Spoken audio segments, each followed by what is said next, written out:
ব্যানারে উল্লেখ করা হয়েছে। আমরা এই বিষয়ের উপরে সংবাদ সম্মেলন আয়োজন করেছি। আপনারা যারা এই সংবাদ সম্মেলনে বিভিন্ন মিডিয়া থেকে, প্রিন্ট এবং ইলেকট্রনিক মিডিয়া থেকে এসেছেন, আমাদের দলের পক্ষ থেকে আপনাদের সকলকে ধন্যবাদ জানাই।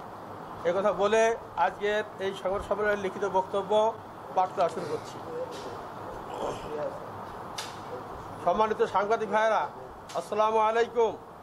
আপনারা জানেন, এনসিপির পূর্ব ঘোষিত 16 জুলাই 2025 তারিখের সমাবেশের পূর্বে নিষিদ্ধ ঘোষিত আওয়ামী লীগ ও উহার অঙ্গ সংগঠন এনসিপির সমাবেশ পণ্ড করার উদ্দেশ্যে 16 জুলাই 2025 তারিখ সকাল থেকে গোপালগঞ্জ শহরে আসার সকল সড়কের পাশে থাকা সরকারি গাছ কাটিয়া সড়ক অবরোধ করা সহ কর্তব্যরত সরকারি কর্মকর্তা ও পুলিশ সদস্যের মারপিট, গাড়ি ভাঙচুর, অগ্নিসংযোগ করিয়া জনমনে ভীতি সৃষ্টি করে, সরকারি বিভিন্ন গুরুত্বপূর্ণ স্থাপনায় হামলা ভাঙচুর করে এবং গোপালগঞ্জ শহরে থাকা বিএনপি নেতাদের বেশ কয়েকটি তোরণ ভাঙচুর করে এবং সমাবেশ শেষে মিছিল সহকারে এনসিপি নেতাদের আক্রমণ করার উদ্দেশ্যে চড়াও হয়।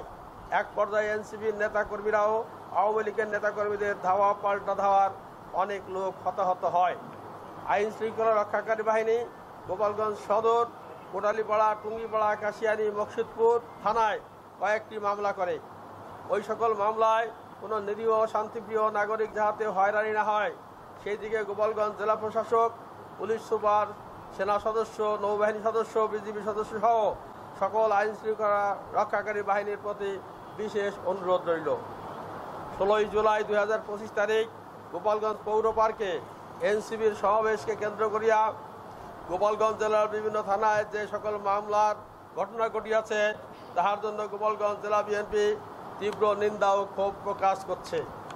আগামীতে যে কোনো নিবন্ধিত রাজনৈতিক দলের সভা সমাবেশ ও মিটিং মিছিলে যাহাতে কোনো অপশক্তি কোনো প্রকার আক্রমণ বা বাধা সৃষ্টি করিতে না পারে সেজন্য জেলা প্রশাসক সহ সকল আইন শৃঙ্খলা রক্ষাকারী বাহিনীকে সজাগ দৃষ্টি রাখার জন্য বিশেষভাবে অনুরোধ করছি।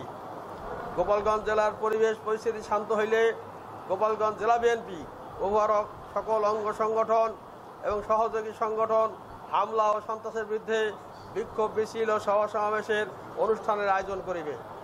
গোপালগঞ্জ জেলার সকল নাগরিকের শান্তি কামনা করে আজকের সংবাদ সম্মেলন এখানে শেষ করছি।